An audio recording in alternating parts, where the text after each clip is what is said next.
Oh, yeah, no problem. Hello and welcome to the two-man power trip of wrestling. I'm your host, JP John Poz. With me today, returning guest. He is a wrestling historian. Of course, he's an author, a writer. He is the man behind Wrestleville.com, Mr. Vinny Berry. Vinny, welcome back. How you doing? I'm doing very well. Thank you very much for having me, John. It's good to be here. I love that Lance Von Erich calls you Barry Vinny for some reason. That's the way he always refers to you. I have no idea why, but he always calls you Barry Vinny instead of Vinny Berry. Yeah, I don't know. Yeah, because he's I've talked to him too, and he'll say, yeah, he'll call me Barry. Yeah, I mean Yeah, he like it's my first name, but exactly. Yeah, I don't know why. I don't care. I'm going to answer to it. I kind of like that. Hey, Barry Vinny, yeah, he reverses everything. It's kind of interesting. So, what's going on in your world? I know Wrestleville, kicking ass, and taking names, but what's going on? Well, keeping trying to keep the website up to date with podcasts. Have I try to load at least one a week, and I very heavy on the independent scene. I like we were talking a little bit ago, but newer people on the scene. Of course I do love my old school veteran wrestlers. I have quite a few of them on the site as well, but do have a lot of young people. Recently, I've got uh, Ninja Mac. I don't know if you're familiar with him, but Oh, yeah, he's great. Yeah, he's awesome. Yeah. yeah, he wrestles in Noah in Japan right now. He's a trainee of Booker T's. I I could watch that guy all day. And recently interviewed PB Smooth. And my next one I am going to load up is a veteran of 20 years. His name is Jock Sampson, and he's been on the independent scene in the Midwest and the Appalachian region for quite some time. Are you familiar with him? A little bit, not as much though. No, but interesting. Hopefully, he makes his way around more. Yeah, he might be closer to the end of his career. However, he was telling me that he would maybe like to have some kind of a role in the back, as far as like maybe a road agent or anything, something like that. But very interesting story, very interesting interview, and like I said, that should be coming up this week. And as far as the book's concerned, the new book is the Pro Wrestling Vault Volume 2. It's came Yes. out in December, and it's got 46 short stories and 200 pictures. Covers old school wrestlers, but also too heavy in the independent scene, and a lot of new people that people may not be familiar with. So, who you got in there? I know Beautiful Bobby's in there. I know Jazz. Who else you got in there? I got I have an interview with Kamala and Bobby Eaton, like you said, before they passed away. I got PJ Black is in here, Thunder Rosa, Sal Renaro, Scott Casey's in here, Andrew Anderson. I got Leilani Kai. I got Bill Apter. I've got Mark Lawrence, who was the announcer at World Class. Talks a lot about the time of when he was there and when Gino died, and Kerry Von Erich had the world title. I've got Bam Bam Malone, uh, Jeremiah Plunkett, and I have a young lady. Her name is on NXT. Her name is Thea Hale. Are you familiar with who I'm talking about? Oh, yeah, she's a part of Chase University on NXT. Oh, That yeah. is correct. That is right. I interviewed her probably about a month uh, when she started wrestling. She was probably 30 days in the business. I had a debut with Thunder Rosa. Her debut match was with Thunder Rosa on AEW Dark. I interviewed her. She was about 30 days in when her name was Nikita Knight. And I guess about, I don't know if it was the 3 month mark of her career, or maybe a little longer, she got signed to NXT. Amazing story. The girl was a competitive gymnast, and she was a competitive cheerleader. And when those two paths kind of came to an end, yeah, she went. She was scrolling on social media, came across some wrestling stuff, went straight to her dad and said, "Dad, this is what we're doing now." And it was pro wrestling. And, it kind of caught her. She caught him off guard, but he was kind of like, well, you've never done anything easy, right? So, but she, I would have to say that she likes the adrenaline rush. She loves entertaining. She very, very competitive. And, she was gracious enough to spend some time on that story and help me out with some pictures for the story as well. So she's in there. And also, too, the very first story in this book covers the Northern Wrestling Federation, Roger Ruffin, and the Northern Wrestling Federation. Been a long day, brother. Is located in Cincinnati, Ohio, and the school is Bone Crushers, and has been in existence for I believe about 27 years. And some of the high profile names that have come out of there is Chris Harris, who you've had on your show. Yep. Carl Anderson is from that school, from that promotion. Monster Abyss, Jillian Hall, and Jordan Clearwater, who is currently on NWA and Championship Wrestling from Hollywood, and and maybe a couple others I can't think off the top of my head, but he's making quite the wave in the business right now. And so very interesting story. He was very he spent a lot of time with me, him and his wife. They helped me with some pictures. There's probably about 40 or 50 pictures of their promotion in the book. The book is probably about 10, 11, 12 pages, and it covers the, how he got in the business and who he's trained and his philosophy of wrestling. And I think readers will find that very, very entertaining for sure. When you look at like some of these guys, not like unknowns, but it's funny to think like when you interview them then and where they are now, like even Thea Hale, it's like where she was then, just getting in, and now she's on NXT and she got signed by WWE. So it's interesting the maturation process of some of these guys just through the years of where they started and where they are now. I have Blake Christian in this book, and when he was heavy on the independent scene, he was introduced to me by Sir Mo. Sir Mo, you know who he is, right? Obviously, Bobby Horn. And he lives in Dallas. And Blake was coming in for his shows. And I'd reach out to him from time to time, and I'd ask him, I said, hey, who would be a good wrestler to interview? He says, you got to interview this young man. He's got it, man. And I said, okay, and very, very interesting story. I listened to your interview with him, and he told the story. He didn't go into depth, but he told you when you interviewed him that he had a good friend of his pass away. And then that was kind of like the turning point for him to kind of push into the direction of wrestling a little harder. Yep. He tells the story in the book. Oh, okay, nice. All right. And he goes into detail. And so I'll save that for the listeners, but it is definitely, or for the readers, but it's definitely, the stories in the book are intimate. They're intimate stories. They're, they talk about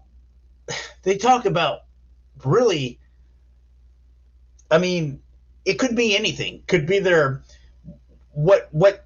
why they walked away from wrestling, what brought them into wrestling, who influenced them. Thunder Rosa talks in here about why she started Mission Pro Wrestling, and she, it came from an idea of after, all the, I guess the allegations and all the talk about mistreatment of women and some men in the business sexually that, she thought, hey, you know what? It's time to have a safe place, and not only a safe place where women, because, she's had some, a few men on her show I've seen come in there, but it is majority, I would say 95% women. But, the I guess the motto at Mission Pro is, raise the bar, act like a professional, Right. and treat people with respect. And the girls there, and she told me this, that, they all keep each other accountable. Hey, you know what? We're professional. We don't act like that. Hey, we're ladies. We don't act like that. And so her motto, and she might not have it on any poster or billboard, but from talking to her, it's, hey, let's be professional, let's be mature, let's make wrestling grow. So those are the conversations that I have with the people who are in the book, and so it's I think readers will be surprised by some of the stories, and also too intrigued by hearing some of the things that, you've got 46 different stories to pick from. You don't have to sit down and read it from page one to the last page. You can jump around with this one. So When you're writing it and putting it together, do you transcribe the whole interview? Like, what's the process? So how do you do that? well, I'll tell you this: a lot of people, and I'll clear this. I just kind of clear the air with you on this. A lot of people were like, they're asking me, hey, are you going to do a volume 3? And I said, no, I'm not doing a volume 3 because I don't have any, I haven't been interviewing like that. And people are like, well, dude, you've got all these podcasts. I didn't create the podcast to do the interviews, right? If here's what happened, and I'll answer your question here in a moment, but Yeah. I was writing the stories, John, and just interviewing people, writing stories. Well, when I was promoting the book, people were like, dude, you need a podcast to promote the book. So here I'm thinking, oh, I got more work to do, right? So I started doing the podcast, interviewing people, but then I stopped writing. I stopped writing the stories because my podcast for my interviews aren't the same interviews that I would do if I was writing a story. I get a little more, well, hey man, what color was it? What did it look like? If I'm writing a story, right? But if I'm having a conversation with you, I'm not going to ask a whole lot of detail. Just tell me what happened, right? And so that was the thing.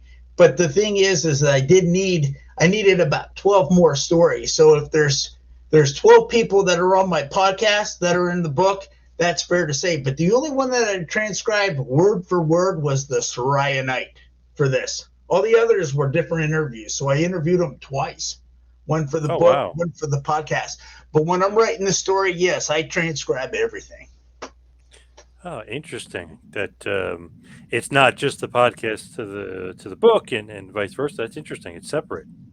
Oh, absolutely, absolutely. And I have and that's why people are asking me, is like, hey, are you going to do a volume 3? I think that door's done. I think that door's closed. I'm really proud of these two books, the volume 1 and volume 2.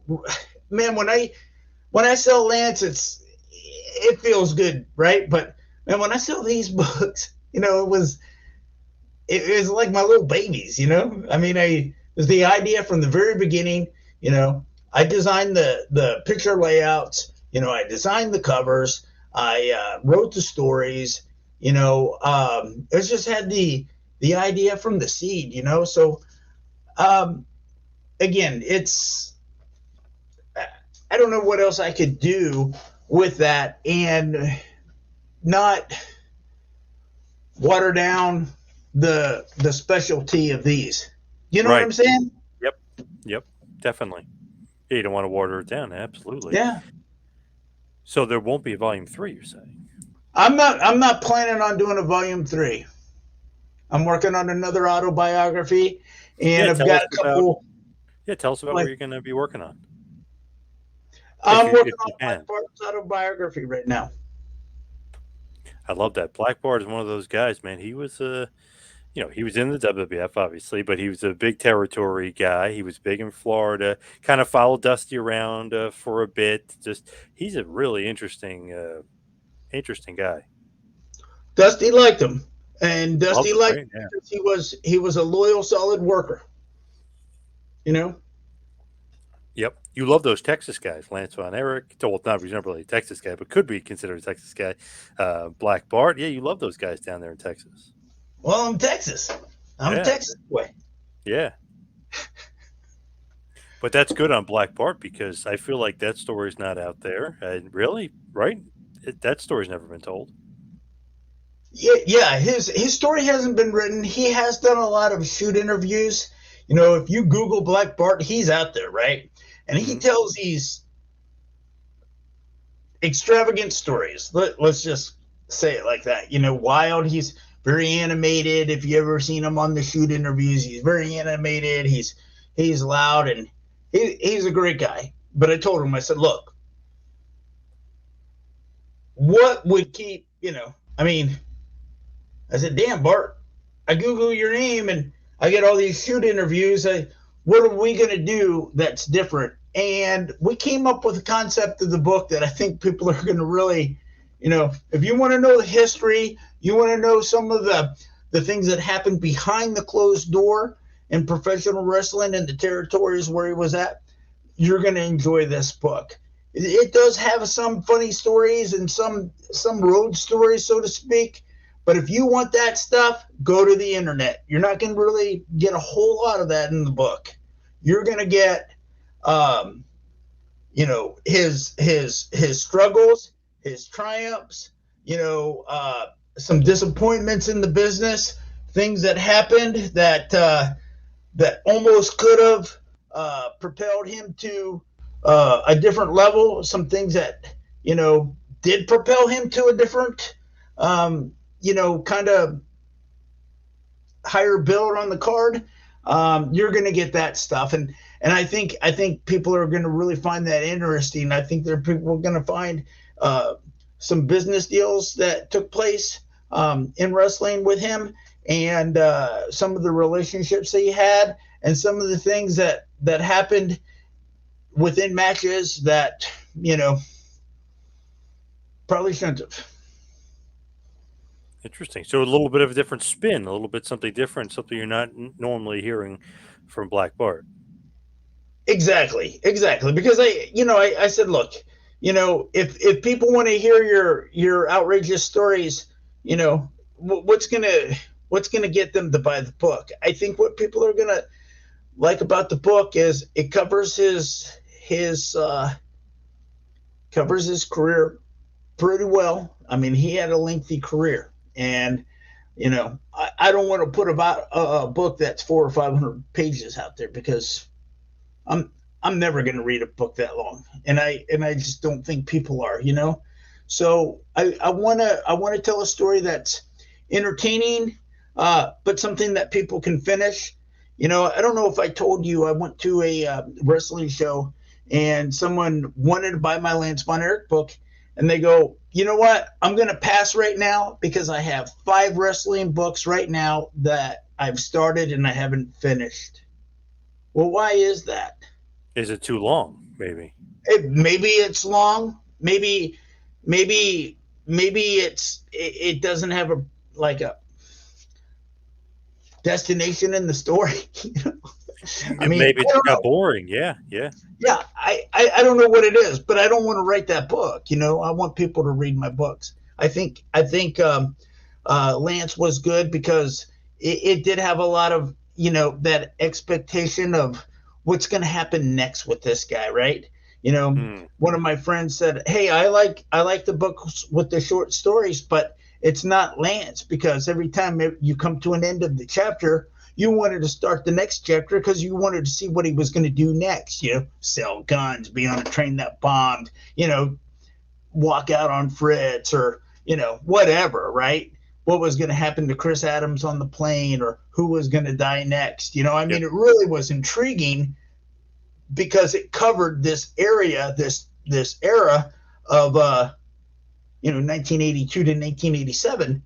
Everything happened in world class in that time period. So, but the short stories come to every short story there's 35 stop signs in this book. You know what I'm saying? Yep. And the other one keeps on going. Well, that's what I want to do with Bart. And I think people are going to be really just really taken back of the history that it's going to tell, the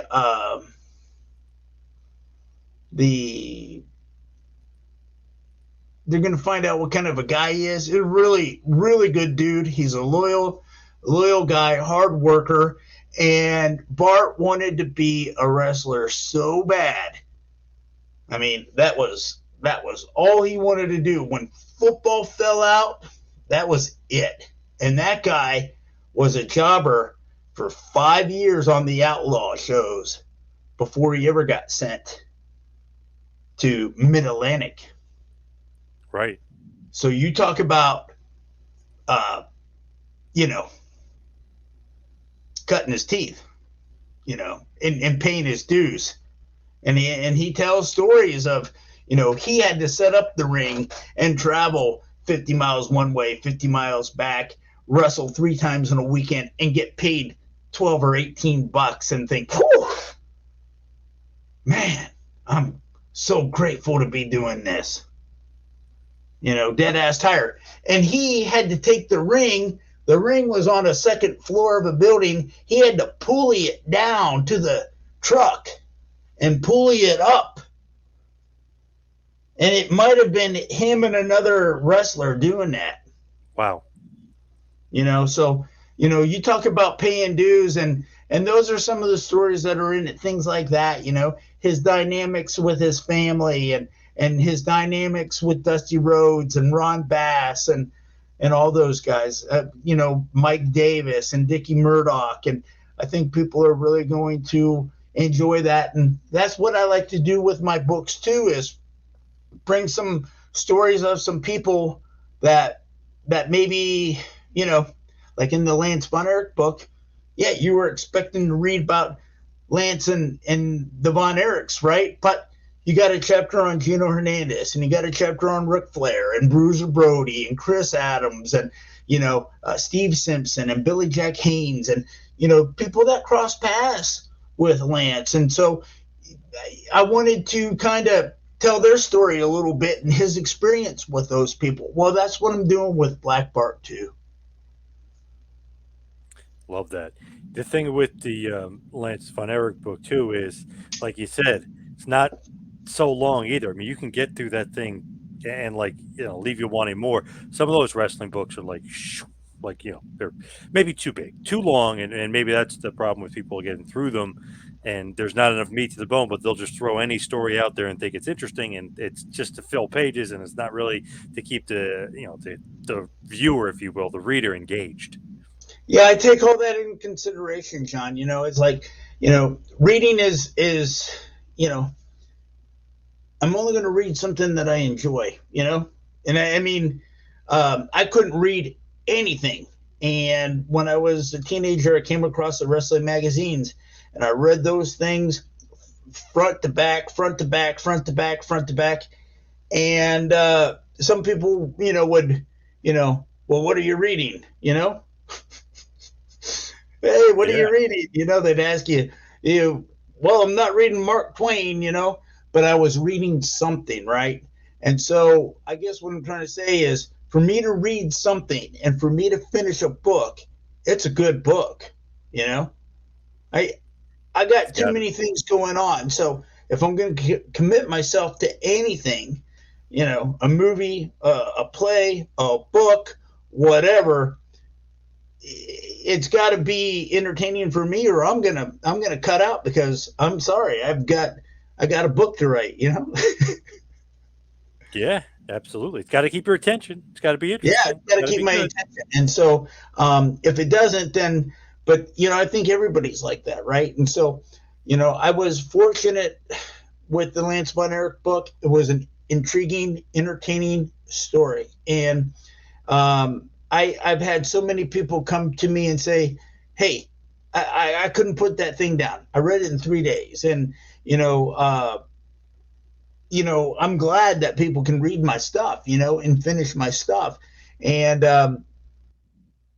so I hope that I hope that with the Black Bart book that I can kind of keep my idea of kind of what I want to do with it and how I want to tell it. And he's with me every step of the way. I finished some chapters the other day, called him up, read them to him, but I'm writing the book out of sequence. So I'll say, hey man, this is what happened. You know, this territory. This is what happened in Florida. This is Georgia. This is Dallas. This is the second Mid Atlantic. And I'm bouncing all around.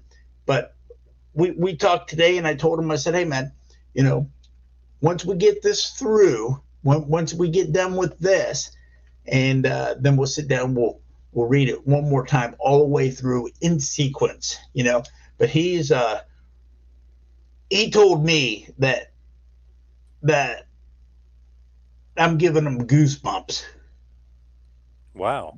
by reading the book, and he already lived it. You know what I mean? Yep. I'm not telling him Awesome. anything new. Yeah, pretty awesome. But he said to me today, he goes, I never once wore a shirt or bought a shirt that didn't have a front pocket on the front of it. And when you're reading me these stories, I would think that you were in that pocket my entire career. So Wow. Nice. High that's praise. a heck of a compliment, man. I'll take that any day. I love that. Nice. Very cool. So it's just as far as like Wrestleville is concerned, like you said, there might not be a three, but you are doing the podcast. So Wrestleville, obviously, besides Wrestleville.com, but Wrestleville is not going anywhere. Just is not Oh no, getting a third one. absolutely. Wrestleville.com is where I sell my books. Wrestleville.com is where I have my podcast and my interviews. If there's wrestlers listening to this, because I know a lot of wrestlers do listen to you, John. You've got quite the podcast, man. I give you all the credit, but I really do enjoy listening to you. I love how you ask questions and let the people talk and tell their stories. So I know wrestlers listen to your podcast. Uh, if you would like some exposure, you'd like to have a conversation with me, by all means, reach out to me on my website. I would like to have you on as a guest. But yeah, Russellville is not going away. I'm just no longer writing short stories to put on the website. I'm interviewing guests and putting about a 30-minute interview up there on the podcast. But if I'm writing anything right now, it's books. So I really don't have time to write a lot of short stories and a lot of newspaper articles, or I've had every once in a while someone say, hey, would you want to write a little something, or maybe we can get something from you for once a month or something. And that would be great, but I'm on this deadline to try to finish this book because somebody else came up to me and would like me to write with them as well. So Oh, opportunities are coming in. So and I like some of the opportunities coming in, and some of them you have to kind of say goodbye and kiss them goodbye because someone else is going to pick them up. yes. Yes. You can't. You can't let some opportunities slip by. But then if you're too busy, you can't do everything either. So you got to be selective in kind of what you pick, but you know um, I've been fortunate enough that since I've started doing this, and especially with the Lance Von Erich book, you know, uh, requests and ideas, and people are talking to me. Projects are coming my way for sure. So where can everybody find you? And give all the, give us a big plug for Wrestleville, give us a big plug for the book. Where can everybody get you? Yeah, you can find me on Instagram, Wrestleville Podcasts. Okay. You can find me on Facebook, Vincent Berry, Wrestleville Podcast, and Wrestleville. So I have a group page and a Facebook page for Wrestleville, and also too on Twitter is Wrestle _ podcast, and you can find me also at Wrestleville.com. And my email is on there. You can reach out to me. My contact information is on there. So you can definitely get in touch with me there. And the books are on there. We've got Pro Wrestling Vault Volume 1, the Pro Wrestling Vault Volume 2, and Lance by Chance Wrestling as of Honor. All the 3 books are on there. And these 2 books, John, if you want Lance to sign the book, it is a little bit extra, but it's on the website as well. But all these 2 books, while supplies last, will all come with a signed autographed label. And I have, for the new one, I have Jazz, Andrew Anderson, Kerry Morton, Jeremiah Plunkett, Congo Kong, who else? PJ Black signed. So Leilani Kai as well. So nice. Some really good signatures in the second book for sure. Oh, that's some really good ones. That's worth it right then and there to get that. That's and cool. doesn't cost any. I sell these on the website for $19.95 plus shipping. So $19.95 plus shipping, and they all come with the sign. They're all signed books. These come signed as well. So, you really can't ask for anything cooler than that. In this one, you can get Superman Sean Hernandez. You can get Bobby Fulton, Damian Wayne, Tim Storm, C.W. Anderson, Greg Anthony signed, and who else signed? Can't think of off the top of my head, but I had quite a few. Yeah, pretty good list there. Nice, very cool. Yeah, it's a pretty good list. Nice. But Vinny, thank you so much for all the time. We got to have you back on again. We'll talk a little bit more about the next project and the next project. But thank you for all the time. Absolutely, I appreciate you. Yeah, no, as long as we got projects, man. I mean, and thank goodness for the ones that are coming in. But yes, absolutely, I would love to share all those stories with you, man. And anytime. All right, thank you, Vinny. Thank you for all the time. Appreciate it. Thank you.